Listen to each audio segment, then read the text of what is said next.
O mais recente disco do Slash em sua carreira solo, intitulado Orgy of the Damned, me deu vontade de fazer uma análise razoavelmente minuciosa de cada uma das faixas, né, e dos convidados especiais que estão em cada uma delas.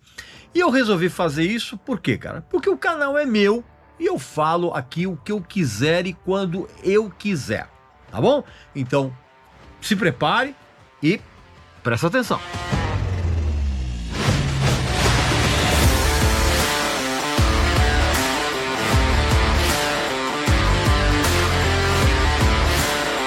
Meu amigo e minha amiga, na verdade, cara, o Slash, ele repetiu nesse disco novo a mesma fórmula do auto-intitulado disco solo, né, o anterior, né, o primeiro de 2010, que é esse disco aqui, cara, quando ele também apresentou uma série de convidados especiais e que foi, de uma certa forma, esse disco que foi meio que o passo inicial para ele montar aquela banda The Conspirators, junto com um daqueles convidados, que era o vocalista Myles Kennedy, do Alter Bridge. Inclusive, esse projeto todo já soltou 4 discos e continua até hoje. O repertório desse novo álbum do Slash, cara, com clássicos do blues e até mesmo da soul music, e tendo o apoio de uma banda, de uma excelente banda ali no estúdio, cara, é o que eu chamo de pizza de mussarela. É previsível, mas é saboroso. Então, em todas as faixas, o Slash colocou, inclusive, solos arrasadores, cara, como há muito tempo a gente não ouvia, nem mesmo nos shows do Guns N' Roses, como naquela carreira com os Conspirators, tá? O disco todo tem um solo mais legal do que o outro, cara. É sério isso. A abertura do disco, com uma faixa clássica, The Pusher, né? Com os vocais do Chris Robinson, que é o vocalista do Black Rose. Essa versão, cara, ela é um pouco mais cadenciada que a canção original do Steppenwolf, mas ela soa absolutamente honesta, cara, com o Slash, inclusive, tendo a sensatez de colocar 2 belíssimos solos, só que sem qualquer sinal de fritação, escolhendo cada nota com o devido esmero, vamos dizer assim. Há espaço até nessa música para um mini solo de gaita feito pelo próprio Chris Robinson, um solo curtíssimo, mas cortante, muito legal. Outro clássico vem na sequência, que é Crossroads, que traz igualmente uma ótima participação do guitarrista Gary Clark Jr., que é um dos mais celebrados nomes da nova geração de instrumentistas, cara. E ele é dono de uma voz não menos que esplendorosa na sua negritude. Uma voz incrível, cara. Então, e nessa música, tanto ele quanto o Slash, eles duelam de uma maneira muito caprichada dentro de um arranjo que está mais próximo da versão do Cream do que a canção original, né, que foi mundialmente conhecida pelo Robert Johnson, obviamente. Na metade da música, a cadência urgente e rápida cai para uma abordagem mais lenta, assim, mais próxima do blues tradicional, cara. E isso foi feito de um modo coerente com a vibe dessa versão, né? Que inclusive tem mais um outro solo bem bacana do Slash, que inclusive antecede a volta ao andamento mais rápido e roqueiro do início da canção, cara. É uma versão muito legal. Aí tem Hoochie Coochie Man, com o Billy Gibbons do ZZ Top e a sua voz completamente encharcada de bourbon, né, que traz uma malemolência blues roqueira muito acertada, a ponto inclusive dessa versão facilmente poderia ser incluída em qualquer disco do próprio ZZ Top. E ouvir os solos de guitarra de 2 estilos completamente diferentes quanto do Slash e do Billy Gibbons, cara, é um deleite, assim, cara, para qualquer aficionado dessa união do blues com o rock. E tem um dos pontos altos do disco que vem na sequência, cara, que é a espetacular versão de Oh Well do Fleetwood Mac, em que o convidado, que é o Chris Stapleton, que para mim hoje é o maior nome da country music atual, fácil, sim, ele entendeu perfeitamente a proposta do Slash e ele colocou vocais típicos daquela geração de bad boys do country, que deu ao mundo aqueles rebeldes tipo Johnny Cash, Waylon Jennings, Willie Nelson, né? Só que o Chris Stapleton, ele não abriu mão da própria sonoridade da voz dele, cara. Uma voz, inclusive, igualmente encharcada de bourbon. vamos dizer assim. E o resultado é simplesmente brilhante. Aliás, brilhante é a autobiografia do Slash, com o título de Slash. Parece exagero, mas aconteceu, que é um livro incrivelmente honesto a respeito de tudo o que aconteceu na vida dele, ele mesmo contando, sem rodeios, sem cascata, sem mentiras e com uma linguagem dura e sincera, cara. Você tem uma ideia? A parte em que ele conta tudo o que aconteceu com o Guns N' Roses, desde do surgimento da banda até a saída dele, cara, é de deixar qualquer fã bobalhão estarrecido com as histórias que nunca tinham vindo a público até o lançamento desse livro. E é lógico que você pode comprar esse livro com um desconto incrível usando o nosso tradicional cupom de desconto. Regis Tadeu Indica, tudo junto, aqui ó, clicando aqui na descrição do vídeo. E na hora de finalizar a compra, você vai lá e coloca o cupom, você vai ter um desconto sensacional nesse livro que eu recomendo e muito. E não é só para quem é fã do Slash, para quem é fã do Guns N' Roses, para todo mundo que quer saber o que realmente acontece nos bastidores de uma banda gigantesca. Eu recomendo, é uma leitura sensacional, vale muito a pena. Esse disco do Slash vale muito a pena, apesar de uma versão de Key to the Highway que traz a participação de uma tal de Dorothy, que, segundo eu averiguei pouco antes de gravar esse vídeo aqui, ela lidera a própria banda dela, com o próprio nome dela, né, que eu vou tratar de conhecer assim que eu terminar a gravação aqui desse vídeo, cara.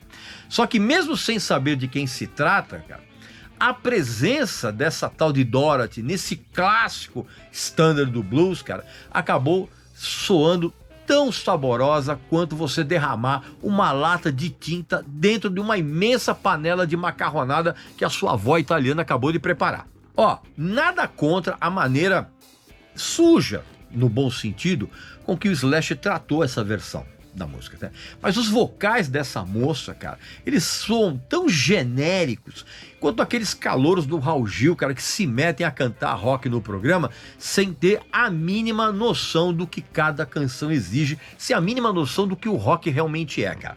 A presença dela no disco só pode ser explicada, dessa tal de Dorothy, por dois motivos. Ou essa moça deixou o Slash morando na casa dela quando o Slash se divorciou, agora, né?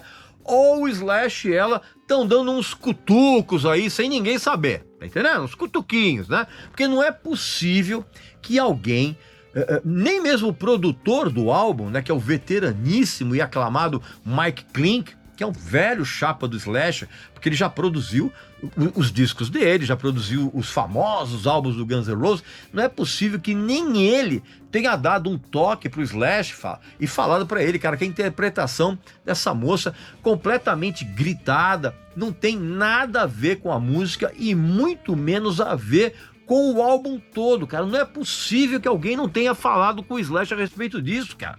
Aliás, exatamente o contrário dessa presepada ocorre na faixa seguinte, cara, que é a estupenda versão de Awful Dream, que é uma canção muito obscura do lendário bluesman Lightning Hopkins, em que os vocais do Iggy Pop, cara, trouxeram tanta personalidade para essa versão, cara, que parece que a música foi composta pelo próprio Iggy Pop.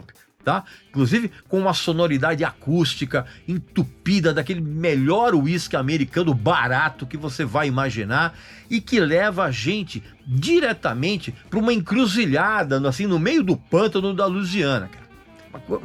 E de quebra nessa música tem o Iggy Pop imitando uma gaita com a boca, cara. Um negócio, uma versão espetacular.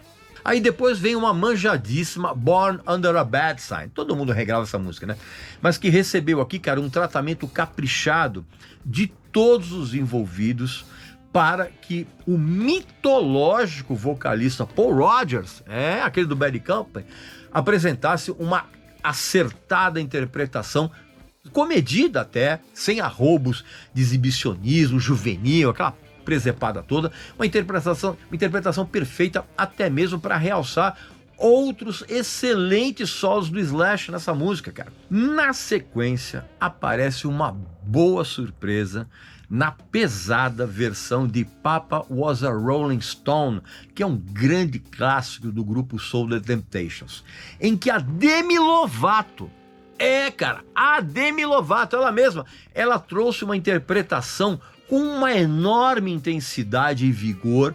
Ela entendeu perfeitamente o que o arranjo precisava em termos de acidez na voz, para inclusive se entrelaçar, cara, com os belos solos do Slash. A Demi Lovato mandou muitíssimo bem nessa música, cara. Perto do papelão que a tal da Dorothy fez, cara, a Demi Lovato, ela soa nessa faixa como ela se fosse a reencarnação da Aretha Franklin, cara. Assim, e essa música é uma das melhores faixas do álbum, cara. Outra boa surpresa surge em Killing Floor, com o Brian Johnson, o vocalista do AC/DC, cantando da maneira como ele costumava fazer na antiga banda dele, cara. Uma banda criminosamente ignorada e pouco lembrada, que é o Geordie. E ainda nessa música tem a gaita do Steven Tyler, que é muito legal. É uma versão que não traz grandes alterações, mas traz uma sensação de diversão que invade os nossos ouvidos, além dela soar bastante pesada em comparação com a canção original do também lendário bluesman, o Howlin' Wolf. Mais surpreendente ainda, cara, é a inclusão de Living for the City, clássico do Stevie Wonder, com os vocais excelentes e as guitarras ainda melhores do relativamente desconhecido Tash Neal, que é outro grande nome, ótimo nome da safra de guitarristas que precisa ser conhecido do grande público, cara. E o Slash marcou um golaço ao incluir o rapaz no álbum, porque ele honrou completamente aquilo que o Stevie Wonder fez na canção original, e ainda que a versão do Slash, cara, ela seja um pouco mais roqueira, né? Mas igualmente swingada, assim, tem umas variações de dinâmicas, assim, muito bem colocadas essa música. Uma belíssima faixa. E aí vem uma música com a participação de uma das minhas cantoras favoritas em todos os tempos, que é a Betty Hart, cara. E a versão de Stormy Monday foi mantido, de uma certa forma, o andamento original desse clássico do T-Bone Walker, mas foi acrescentada uma abordagem mais elétrica, assim, que não tem como deixar de emocionar a qualquer pessoa, qualquer ouvinte desse disco. A Betty Hart, ela colocou uma interpretação muito mais que magnífica. Ela, na verdade, transformou a versão como se fosse uma canção dela mesma, na propriedade dela mesma, cara, cantando como se ela dominasse o planeta apenas com as intenções dela, inclusive a voz dela interagindo com mais uns ótimos solos do Slash, que são tão espontâneos, cara, que o Slash ele sequer se deu ao luxo de retirar um pequeno erro de digitação de notas num desses solos. Inclusive, quero até ouve a música, eu quero ver se você é capaz de identificar onde é que aconteceu esse erro. Assim como ele também deixou quando a música acabou, um desabafo sincero da Betty Hart, cara, da dificuldade que ela teve de cantar essa música ali depois que a música acaba. Uma gravação absolutamente genuína e sensacional, e é também um dos pontos altos desse ótimo disco. E aí, o álbum chega ao final com uma única faixa composta pelo Slash, é uma canção instrumental intitulada Metal Chestnut, cuja delicadeza, cara, é um exemplo de como o Slash ele deve ser levado muito a sério como um guitarrista que aprendeu ao longo do tempo como tratar suas canções dentro do estúdio, obedecendo unicamente o instinto dele, cara. Isso fica muito claro no encerramento desse disco, cara. Pra você ter uma ideia, eu gostei tanto desse disco que eu quero já encontrar a edição em vinil. Uma hora ela vai aparecer aqui pra mim, eu não tenho dúvida disso. Pois bem, meu amigo, minha amiga, essa é a minha opinião a respeito do novíssimo álbum do Slash em carreira solo. Aqui nos comentários, coloca aqui a sua opinião. Você ouviu de ponta a ponta? Quais foram as faixas que você mais gostou? O que é que você menos gostou no disco? Coloca aqui nos comentários. E não esquece de adquirir essa autobiografia do Slash, que é absolutamente sensacional, que você já sabe, né? Clicando aqui embaixo e colocando o cupom de desconto Regis Tadeu Indica, tá bom? Então um abraço, saúde para você, para sua família e para seus amigos e até a próxima.